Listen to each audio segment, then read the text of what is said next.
कि आपके बच्चे को पढ़ा सके, इसको आप किसी और स्कूल में इसको आप पढ़ाओ। तो वहां से उन्होंने दूसरे स्कूल में उनको शिफ्ट किया, वहां पर बढ़िया से पढ़ाया।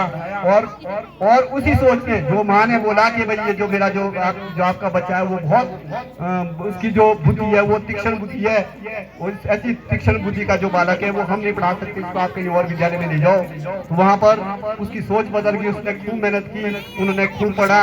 और आपको पता है कि भाई साइंस में जो थ्योरी ऑफ रिलेटिविटी जो उन्होंने अल्बर्ट आइंस्टाइन ने दी, और उन्होंने अपनी कभी भी अपने बेटे को ये नहीं बोला कि आपके स्कूल से ऐसा बोला था। जब उनकी डेथ हुई, उन्होंने अल्बर्ट आइंस्टाइन ने उनकी अलमारी को खोला और उसमें उनको एक कागज मिलता है और वो खोल के उसको पढ़ते हैं, तो वो वही कागज था जो कि विद्यालय से उनकी माँ के लिए लिखा हुआ था कि भाई आपका जो बालक है वो मंदबुद्धि है और आपका हमारा जो विद्यालय है वो इसको नहीं पढ़ा सकता, इसको यहाँ से निकाल दिया जाता है। तो मैं आप सभी से ये आग्रह करूंगा कि आप अपनी सोच को आप जरूर बदले, अपने बच्चों पर जरूर ध्यान दें, और आपकी जो सोच है वही उनका भाग्य बदल सकती है।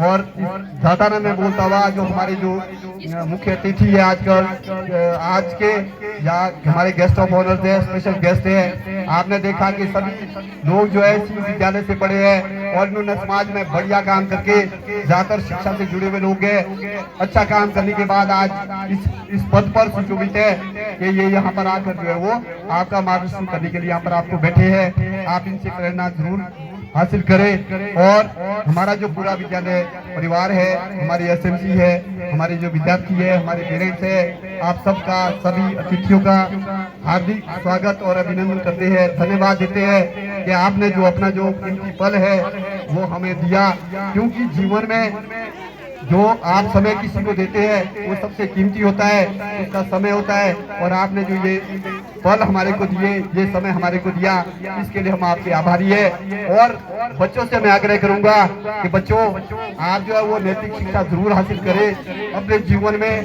सच्चाई के मार्ग पर चले, ईमानदारी के रास्ते पर चले, अहिंसा के मार्ग पर चले। आपने देखा कि जीवन में जब कभी कठिनाई आती है तो ये जरूर समझो कि कुछ ना कुछ अच्छा होने वाला है। जिसके जीवन में कठिनाइयां नहीं आई वो कभी आगे नहीं बढ़ सका। आप चाहे श्री रामचंद्र जी की बात करो, आप चाहे श्री कृष्ण की बात करो, आप चाहे महात्मा बुद्ध की बात करो, अगर इनके जीवन में कठिनाई नहीं आई होती तो क्या इनको हम सब जानते। आपको पता है श्री रामचंद्र जी को अगर 14 वर्ष का वनवास नहीं मिलता तो क्या हम उनको जानते। अगर श्री कृष्ण के जीवन में कठिनाइयां नहीं आती या महात्मा बुद्ध जो है इस तरह से राज परिवार पहाड़ को छोड़कर जंगलों में नहीं भटकते, वो ज्ञान की खोज में नहीं निकलते, तो क्या हम सब उनको जानते।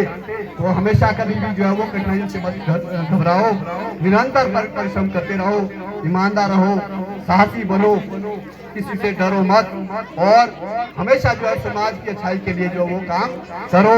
आपका जो आचरण है वो सही होना चाहिए। और मैंने देख रहा हूँ कि यहाँ पर जो है हमारे बीच में हमारी जो पूर्व में छात्रा रही है, क्या नाम इनका, ईशानी।